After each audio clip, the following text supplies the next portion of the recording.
Hi everything, thank you udah ngeklik video ini dan selamat datang di Mr. Things. Apa kabar dunia? Hai gengs, gue mau bahas skincare yang emang lagi gue pakai, tapi ini khusus kita hari ini mau ngomongin tentang tonernya, namanya nih Glossy Face Toner. Wah, ini toner ajaib sih. Dan kayak solusi banget buat kita-kita nih misalkan kalau lagi mager banget buat skincarean. Karena kan ini kemasannya spray gitu ya. Jadi enak banget, tinggal beber disemprot aja. Tuh. Langsung nih, muka kelihatan segar, rasanya juga dingin. Ya nggak usah repot-repot kita pakai kapas gitu buat apply-nya. Ya elah kalau kita lagi di jalan kan repot amat gitu pakai kapas. Dan biasanya sih kalau misalkan gue lagi pakai toner-toner yang memang caranya dituang gitu, atau pakai kapas, itu bakal gue pindahin lagi kok ke botol spray kayak gini. Biar bisa langsung disemprot-semprot jadi lebih praktis. Dan fungsi dari toner ini, itu tuh buat menghidrasi kulit. Dan membuat kulit jadi ya lembab terus. Kalau kulit udah lembab, hasilnya bisa lebih kenyal dan sehat juga tentunya. Jadi ini andalan gue banget nih buat dibawa kemana-mana nih sampai udah kotor nih nggak jelas. Tutupnya juga udah hilang. Karena misalkan nih kalau lagi di jalan nih gue semprot aja nih buat jadiin face mist. Atau misalkan lagi kegerahan, kulitnya lagi ngerasa kering, ya udah tinggal semprot aja. Solusi banget pokoknya. Terus kalau misalkan di rumah nih mau tidur, tapi mager banget skincare gitu udah ngantuk kita. Ini biasa sering banget loh. Gue tinggal cuma nyemprotin ini doang, habis itu lanjut tidur. At least seenggaknya nih gue merasa kulitnya tetap terhidrasi dan nggak kering. Soalnya kan kalau kita kelamaan di AC juga bisa membuat kulit kering ya. Jadi ini benar-benar memudahkan hidup banget. Nah kalau misalkan kalian mau coba ini produk skincare, yang paling basic yang menurut gue cobain nih tonernya ini. Caranya bisa langsung order lewat Shopee, di bawah ada linknya, atau follow juga Instagram mereka. Cie-cie yang tiap hari dicat sama gebetan mulu tapi kagak ditembak-tembak. Ya kalau kita ditembak sama gebetan yang kita udah ngebet banget nih sama dia ya, itu mah impian semua orang. Lah tapi kalau ditembak sama peluru beneran, amit-amit cabang bayi gitu, ketok meja dulu. Nah ngomongin soal tembak-menembak nih, di video kali ini kita akan membahas suatu konspirasi kejanggalan dari meninggalnya artis-artis yang semuanya meninggal nih karena ditembak. Jadi kayak masing-masing kasus itu aneh banget. Langsung aja deh, nggak usah lama-lama, siapa aja artisnya dan konspirasi apa aja yang timbul setelah kematian mereka. Yang pertama ada George Reeves. George Reeves sendiri itu adalah seorang aktor asal Amerika Serikat yang dikenal karena memerankan superhero Superman dalam acara televisi pada tahun 1950-an. Reeves ini tuh sampai-sampai dijuluki sebagai Superman asli karena memang secara postur tubuh, wajah dan penampilannya itu memang sangat proporsional untuk peran Superman yang atletis tuh. Dan memang jadinya sampai sekarang sosoknya menjadi ikonik banget. Dan berkat dirinya bisa mempresentasikan karakter Superman dengan sangat baik. Persis gitu kayak kita ngelihatnya ada di komik. Istilahnya nih semacam kalau era sekarang apa ya, ngelihat Daniel Radcliffe itu kan nggak bisa dipisahkan ya dengan image Harry Potter. Udah ikonik, nempel banget. Dan pada zamannya Reeves ini juga itu melakukan sebagian besar aksi-aksinya tanpa bantuan stuntman loh. Jadi di sejumlah adegannya tuh dia beneran harus kayak melompat dari ketinggian gitu dan melakukan pendaratan yang sempurna. Kagak kayak sekarang pakainya stuntman ditambah green screen pula. Istilahnya kalau anak TikTok tuh bilang lemah. Nah makanya Reeves ini tuh sampai dibilang Superman asli karena ini orang juga kuat banget emang. Tapi mungkin karena terlalu mendalami karakter Superman-nya itu dan melakukannya juga tanpa stuntman, jadi citra dirinya yang emang kuat justru menimbulkan malapetaka bagi dirinya sendiri. Seringkali loh dia disamperin sama fansnya yang penasaran nih, pengen ngetes terhadap kekebalan tubuhnya. Kan tadi sampai dijulukin Superman asli, terus dibilang katanya nggak pernah pakai stuntman. Nah bener nggak sih sekuat itu dia debus apa bagaimana? Jadi pernah nih suatu hari ada seorang anak laki-laki yang mendatangi dia dengan membawa sebuah pistol yang anak itu curi dari lemari ayahnya di rumah. Datang-datang di anak langsung nodongin pistol ke si Reeves yang mana tujuannya sepolos mau ngetes saja. Bener nggak nih Superman tahan terhadap peluru yang kayak di TV-TV? Namun untungnya Reeves berhasil meyakinkan anak tersebut dengan bilang, "Dek, nanti kalau orang lain yang kena pelurunya kena mental gitu bahaya loh." Ya namanya anak kecil kan gampang ditipu-tipu ya. Soalnya kalau di TV emang begitu tuh. Peluru-peluru yang ditembakkan ke Superman kan pada mental tung tung tung tung tung gitu kan. Dibilangnya dia tuh ke anak, nanti mentalnya ke orang lain. Oh iya nggak jadi deh pak, begitu. Persis pokoknya kayak lu nih yang gampang dibodoh-bodohi sama gebetan lu. Nah pokoknya saking menempelnya karakter Superman di dirinya itu, Reeves malah jadi sulit untuk bisa menerima job-job lain di luar karakter Superman. Maksudnya di sini adalah para produser tuh khawatir kalau nanti orang tetap memandang si Reeves itu ya sebagai Superman walaupun ini udah di beda judul. Misalkan ibarat kata dia disuruh main apa ya, layangan putus begitu. Dan tadi penonton mikirnya, hah? Superman selingkuh? Beliin cewek 5 miliar itu apartemen? Gimana sih?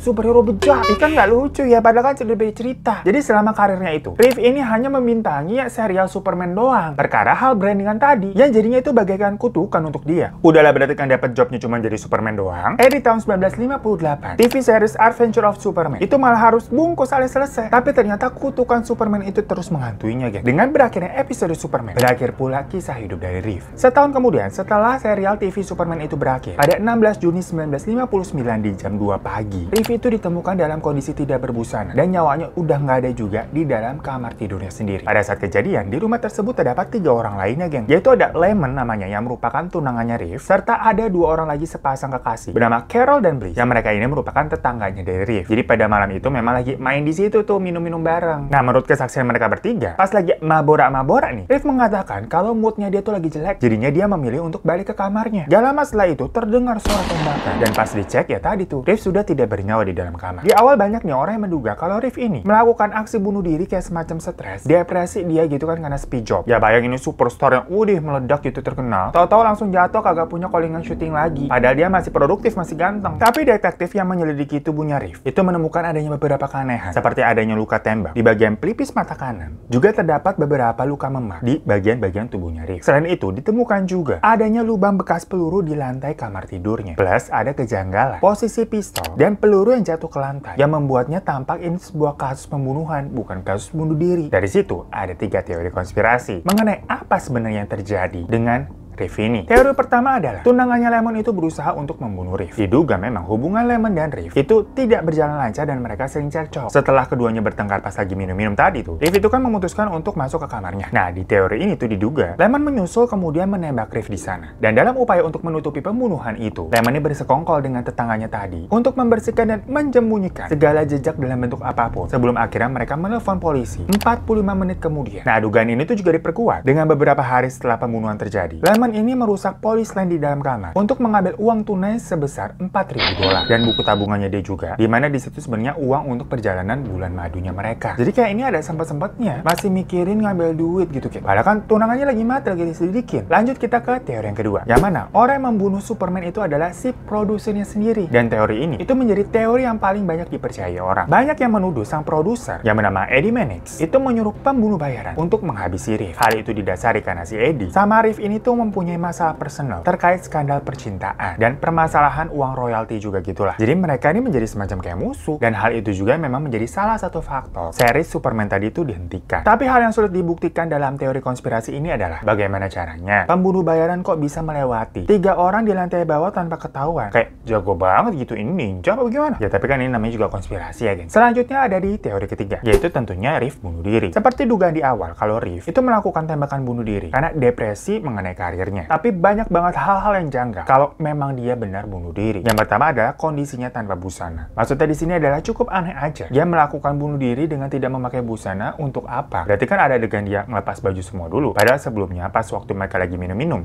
Riff ini masih berpakaian lengkap. Lalu ketiga saksi mata tadi yang memang berada di tempat kejadian juga ya, cuma beda lantai doang, itu kok bisa memerlukan waktu 45 menit lamanya yang hampir 1 jam buat menelpon polisi. Masalahnya kan ini yang Lemon langsung lihat tunangannya mati tuh. Apa iya dia nggak seharusnya kayak nelfon polisi langsung? Tapi ini kayak 40 menit itu cukup lama loh. Apa alasannya kenapa? Apalagi kalau di luar tuh, yang namanya 911 udah kayak sesuatu hal yang urgent basic banget nggak sih? Kalau ada apa-apa pasti lapor ke 911. Selain itu tadi tuh ditemukan juga kan adanya 2 lubang peluru di lantai yang kayak disembunyikan, ditutupin gitu sama karpet, geng. Jadi kalau bunuh diri masa nembaknya berkali-kali? Nah, untuk itu si Lemon ini punya alibi. Katanya sih beberapa hari sebelumnya dia emang pernah main-main sama pistol tersebut dan tanpa sengaja membuat lubang di lantai. Wah, berarti cukup ekstrim juga dong mainnya. Lalu juga ditemukannya ada memar-memar di tubuhnya Riff yang menunjukkan semacam adanya pukulan atau kayak mungkin pertahanan dari suatu serangan gitu, geng. Dan setelah kematiannya pun, polisi ini tidak menemukan adanya catatan apapun mengenai bunuh diri yang dibuat sama Riff. Yang mana biasanya kalau orang bunuh diri itu sih rata-rata meninggalkan sebuah catatan gitu, geng, untuk kayak misalkan ya permintaan maaf ataupun pesan-pesan buat orang terkasih. Tapi dalam kasusnya itu nggak ada, berarti ini kayak spontan aja dia bunuh dirinya gitu. Makanya hal itu dianggap tidak lazim. Nah, tapi meskipun banyaknya kejanggalan dari kematiannya Riff ini, pada akhirnya polisi menutup kasusnya dengan motif bunuh diri. Tapi sampai saat ini kematian George Riff yang sangat ikonik dengan tokoh Superman itu masih sering diperbincangkan karena dinilai ya tadi sangat janggal. Cuman menurut kalian gimana? Langsung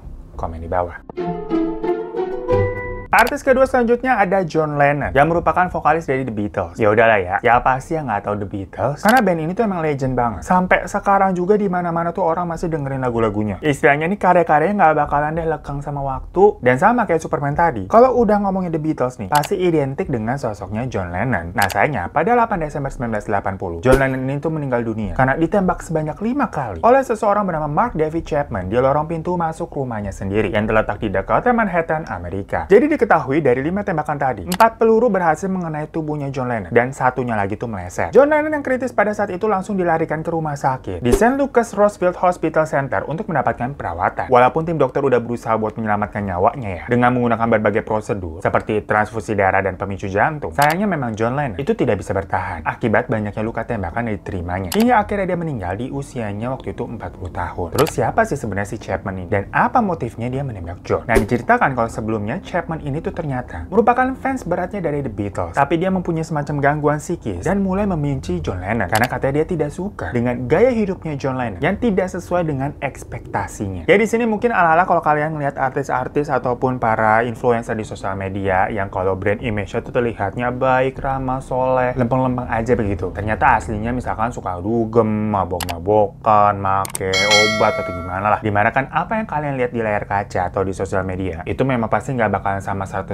dengan aslinya. Cuma karena hal itu, Chapman ini mencap si John Lennon kayak jadi orang yang pembohong dan munafik. Beda pokoknya seperti apa yang dia lihat di TV ataupun berbeda dengan ekspektasinya dia sendiri. Jadinya yaitu dia kecewa dan menembak si John. Ya intinya ini di awal kayak semacam kasus-kasus yang melakukan penyerangan tuh dikatakan gila. Udah case close gitu aja. Ya kalau namanya orang gila mau gimana? Namun ada teori lain yang mengatakan kalau sebenarnya Chapman ini telah dilatih oleh sebuah grup CIA yang memang dikhususkan untuk membunuh John Lennon. Alasannya, CIA merupakan agensi dari Amerika Serikat ya. Itu ingin menghentikan artis-artis atau tokoh-tokoh yang memang berpengaruh dalam menyebarkan ideologi yang bisa menyerang pemerintahan. Nah, karena pada waktu itu memang fans-fansnya The Beatles nih, itu bisa dibilang fanatik banget. Yang sampai udah di taraf menuhankan artisnya gitu. Jadi apapun yang dilakukan dan diomongin sama idola mereka bakalan diikuti dan dicontoh juga. Nah, CIA menganggap si John ini itu bagaikan sosok yang berbahaya pada saat itu karena saking berpengaruhnya. Dan teori itu banyak dipercaya orang karena hasil jawaban dari interogasi si Chapman terkesan template banget dan seperti memang udah disiapkan gitu geng. Ya tapi balik lagi, semua itu hanya konspirasi yang masih menjadi Mr. Stings.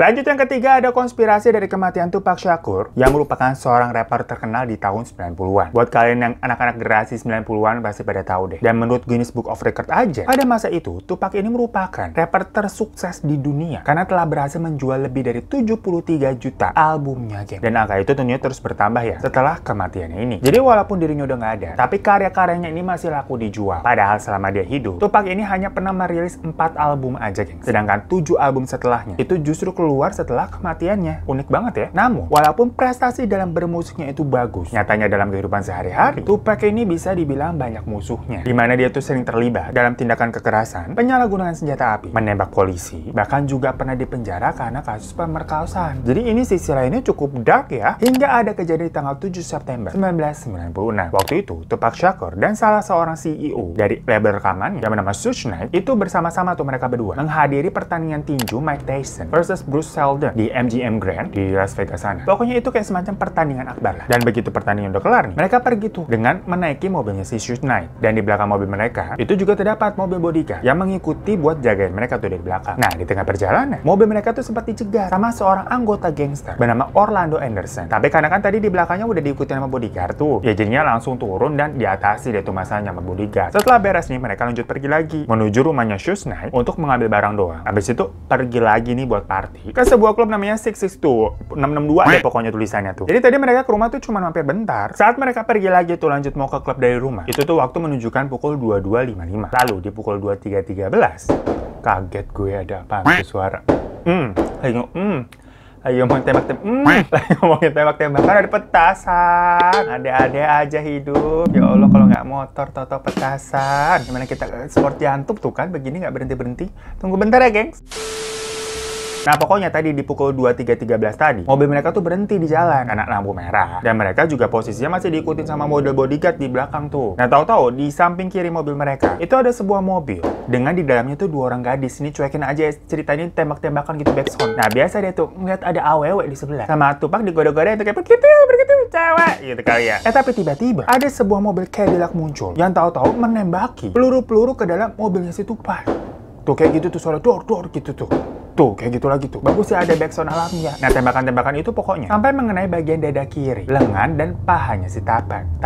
Tupek dia berganggu konsentrasi banget dari suara petasan. Sementara si Susnite ini itu kan juga ada di dalam mobil ya, dia ikut terluka juga karena sebuah peluru menyerempet di dahinya. Tapi ya memang tidak separah Tupek ya. Dari situ si Tupek langsung segera dilarikan ke rumah sakit. Dan setelah 6 hari tidak sadarkan diri perkara koma, Tupek akhirnya mengembuskan nafas terakhirnya pada 13 September 1996. Di usianya masih sangat muda, 25 tahun. Tapi ada sebuah cerita di mana saat polisi ini pertama kali menghampiri TKP kejadian, karena suara penembakannya itu langsung kedengeran ya, si polisi kan langsung membuka mobil tuh, dan polisinya nanya kayak, siapa nih yang menembak ke kalian tahu nggak? Tapi pertanyaan itu malah direspon sama Tupek dengan jawaban, tahu kan omongan dari F? Jadi itu adalah kalimat terakhir yang diucapkan Tupek sebelum dia pingsan dan dilarikan ke rumah sakit. Jadi boro-boro kalimat syahadat gitu ya, gengs. Ini kata-kata kotor. Tapi di situ ada kejanggalan yang menggambarkan kayak si Tupek ini kesal sama si polisinya. Kenapa? Dan pasca kematian Tupek ini, polisi sendiri memang tidak pernah menahan atau menghukum seseorang pun atas tuduhan kasus pembunuhan dengan alasan pelakunya masih tidak diketahui siapa. Jadi ya nggak ada yang bisa ditangkap. Dari sinilah banyak teori-teori tentang kasus penembakan Tupek Shakur. Teori pertama adalah anggota dari gangster Orlando Anderson tadi yang nyegat mobilnya Tupek di tengah jalan ya. Terus mereka ribut tuh habis nonton tinju. Disebut-sebut sebagai dalam pembunuhannya Tupek. Namun memang Anderson telah berulang-ulang kali menolak untuk bertanggung jawab dengan menyatakan kalau bukan dirinya yang melakukan penembakan. Tapi sebelum polisi bisa mencari bukti yang cukup apakah benar Anderson ini pelakunya atau enggak, lah si Anderson ini malah juga ikutan ditembak oleh seseorang yang misterius pada Mei 1998. Jadi benar-benar dunia gangster ini keras ya kawan. Ya makanya untuk teori ini itu nggak bisa dipecahkan karena orangnya juga udah kagak ada. Lanjut kita ke teori kedua. Itu pelakunya adalah Susnite sendiri. Di mana dalam konspirasi ini, Susnite itu diduga sengaja mengajak Tupek ke Las Vegas untuk menonton pertandingan tinju. Dan Sus juga telah mengatur semuanya, termasuk membayar Orlando Anderson untuk ribut dengan Tupek di tengah jalan buat jadi kambing hitam. Alasannya nih, karena Susnite itu ternyata diketahui memiliki hutang yang banyak banget kepada si Tupek. Nah, tapi dugaan ini memang seolah-olah melemah ya, dengan kenyataan bahwa Sus ini itu kan juga tadi terkena tembakan senjata api, walaupun tidak parah. Dan kenyataannya juga dirinya lah yang membantu dan menolong Tupek untuk melarikannya ke rumah sakit. Maksudnya di situ kan tadi kejadiannya tembakannya juga cukup mengasal yang mengenai mobil. Since kalau misalkan bener Sus ini yang nyuruh, ya dia berarti nyari mati juga loh orang dia di dalam mobil. Kecuali misalnya nyuruhnya penembak jitu gitu langsung cut sekali doang gitu. Tapi kan ini nggak kayak babi buta gitu nembaknya. Lanjut tapi ke teori yang ketiga, di mana dalang dari kematian Tupek Shakur adalah gangster lain yang bernama Puff Diddy dengan target sebenarnya Tupek Shakur dan Susnite sendiri. Jadi berdua tuh. Tapi ternyata memang Susnite itu bereset sama. Hal itu didasari karena sebelumnya Tupek itu memang pernah menyebut kalau Puff Diddy sempat melakukan percobaan penembakan terhadap dirinya pada 30 November 1994 di sebuah studio rekaman di New York, yang mana kala itu si Tupeknya ini berhasil selamat. Dan mungkin ini kejadiannya kayak repeat. Perkara yang pertama tadi gagal, tapi yang kedua ini berhasil. Masih ada lagi yang tapi teori keempat, dan ini bisa dibilang teori yang paling gila dan agak nggak masuk akal sih. Tapi teori ini juga yang paling terkenal karena benar-benar the real konspirasi gitu. Dimana teori itu meyakini kalau Tupek Shakur sebenarnya telah memalsukan kematiannya sendiri gitu. Jadi pada tahun 2015 ada sebuah website yang melaporkan bahwa ada seorang pria misterius nih bernama Davis Meyers yang telah membantu Tupek dalam merencanakan kematian palsunya yang juga memang dibantu oleh Susnite. Dan setelah berita kematiannya itu tersebar, Tupek itu katanya masih hidup dan tinggal di Kuba. Semua itu dilakukannya karena walaupun diceritakan Tupek ini kan tadi katanya sukses banyak duit, tapi semuanya itu tidak lebih besar dari utang-utangnya geng. Mengingat gaya hidupnya yang bener-bener bling-bling parah. Emang sih kalau rapper di luar-luar sana tuh kayak hidupnya kan glamour ya, gigi aja sampai gigi emas. Nah tapi apakah teori ini tuh masuk akal? Dibilang demi membayar hutang jadi memalsukan kematian. Menurut kalian gimana?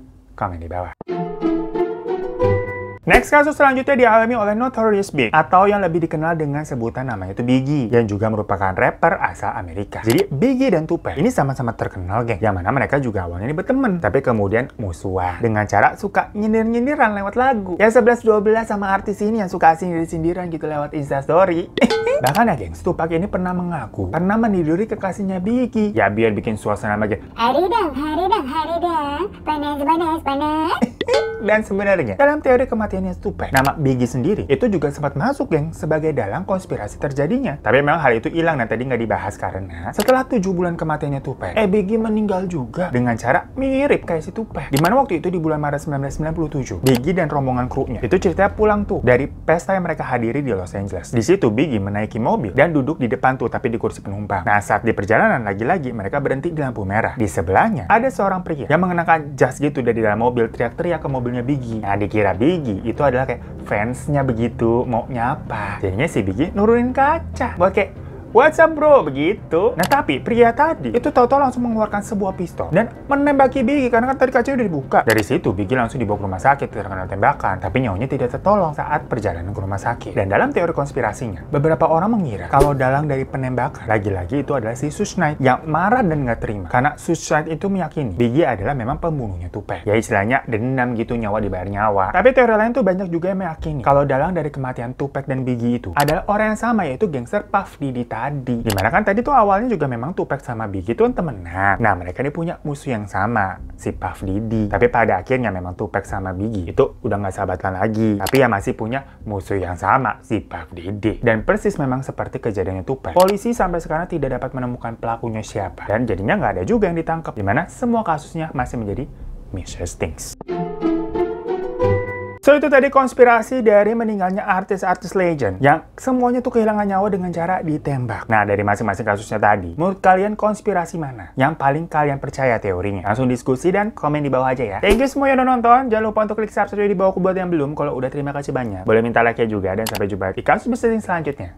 Assalamualaikum.